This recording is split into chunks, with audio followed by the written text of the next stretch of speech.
First of all, it's your birthday, wasn't it, was on Friday? Happy birthday. Did you see us? We gave you a little wave. I was very touched by that, actually. Good. But I was working on Friday, so I couldn't really celebrate it so much. But I got home at about 8 o'clock at night, and my boys were there with their friends, and Ray and Kira and all that. And they'd put banners and balloons up and blah, blah, blah. And it was really lovely, a little cake. Kira brought in a little cake. So I thought, oh, that's a nice way to end the day. And then Ray said, I'm taking you out for a meal tomorrow, which is like 10 years he's never taken me out for a meal. So I thought, it really is my birthday. And so I went up to get ready, all excited, kind of thinking, oh, God, we were all going with the kids and everything. And they were like, you know, it's kind of smart cash, don't get too dressed up, but, you know, blah, blah, blah. Came downstairs, walked back in my kitchen and sat down to watch the end of this programme while I was waiting for everyone. And then Ray said, come on, we're going to be late. And I said, I've got to watch the end of this. And then I felt bad, because I thought he's taking me out for a meal and I want to watch telly. And anyway, I said, oh, so I thought, oh, I'll get up. So I got up, walked round the side of my kitchen, and there was 22 people in my kitchen that had all crept in while I was watching the telly, and all these... How big is your kitchen that you fit all these people and you didn't notice them? Andrea, it's massive! The rest of the house was very small, but the kitchen... And they all let off the pot. It was all my family from Blackpool and everything. It was absolutely... I had no idea. And I jumped about 10 foot in the air. When they all went surprised. You know when you have no idea? I nearly had a heart attack. I would have gone... Who's going to clear it up? That would have been my stress. Well, you know, it was fabulous. First of all, my sister said, you don't worry about anything, because my immediate thought was, we've nothing in, we've no food, no drink. Next thing, they brought all that in, they brought it all with them. And then the next morning, 22 people slept at my house.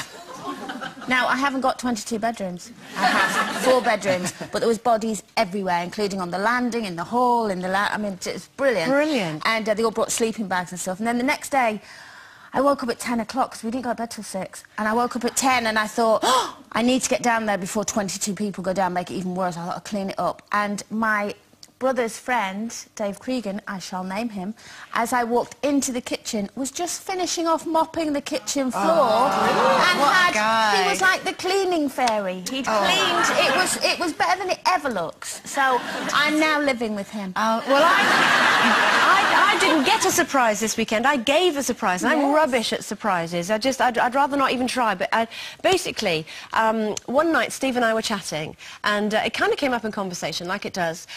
He said, do you know, I love you very much, but if there's ever anyone I would leave you for, it would be Helen Chamberlain on Soccer AM, because not only is she gorgeous, but she loves footy, and you could go to the pub and play darts with her. And who did I bump into the next night? But Helen. So I told her this. Well, anyway, we swapped numbers and we arranged to play a little trick on Steve. So on Saturday... What, you woke up with Helen Chamberlain?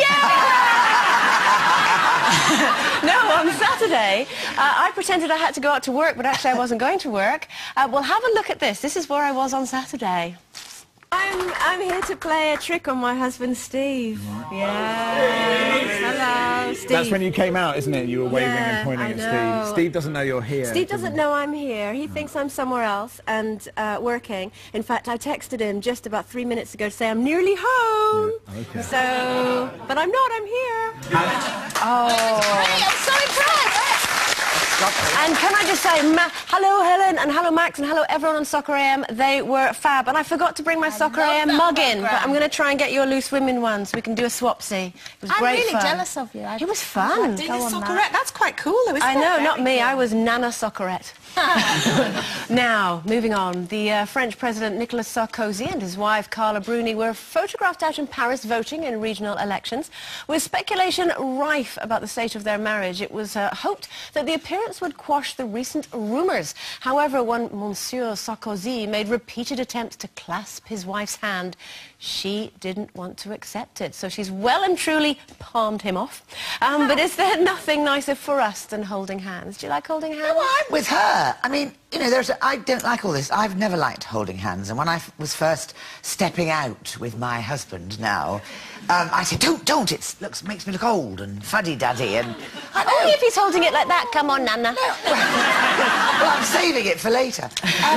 No, I've never liked... Even as a young person, I think it's naff. I can't... I absolutely love it, I have to say, and especially, you know, in older people, when I see them holding hands, I don't mean you, but I mean, you know, older couples, I think, oh, look at them, they're still so in love after all these years. Or they're holding each other up. When I was younger, my mum and dad weren't, never really held hands, and I had friends at school's parents who did, and I used to sit there when I was younger and think, I wish my mum and dad had held hands. I think it's lovely, I think it's romantic, I love holding hands. They were quite close because they did have 21 children. Yes, maybe they should have held hands more. So, I mean, I'm the opposite. And I think with you, because I have read your life story, Linda Bellingham, in 2 days, but so I've read it and I thought, I know what it is about you. Because you're an independent, strong woman, and I think you see it as a bit of a kind of girly weakness, right, as in, actually. I don't need to hold your hand. You know? No, you're right. I mean, I hug, don't get me wrong, and actually at night sometimes I will lean across and go to sleep holding Michael's hand, but I don't You think it's his hand.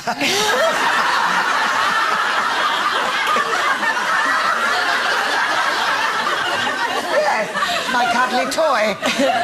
Do you hold Tim's hand then, Denise? No, he'd like me to hold his hand a lot more.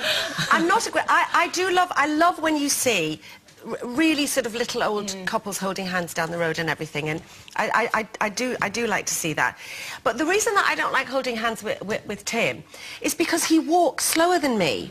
So I'm sort of like forging on ahead to go where I want to go to, and he goes, and I go, oh, for goodness sake! What you into a child? It's like, get off! It's like, get off! And he sort of like holds me back with it. So it's just really irritating. So it's not for any other reason than that. It's just, I find that I'm sort of lurched and my arm comes out the socket.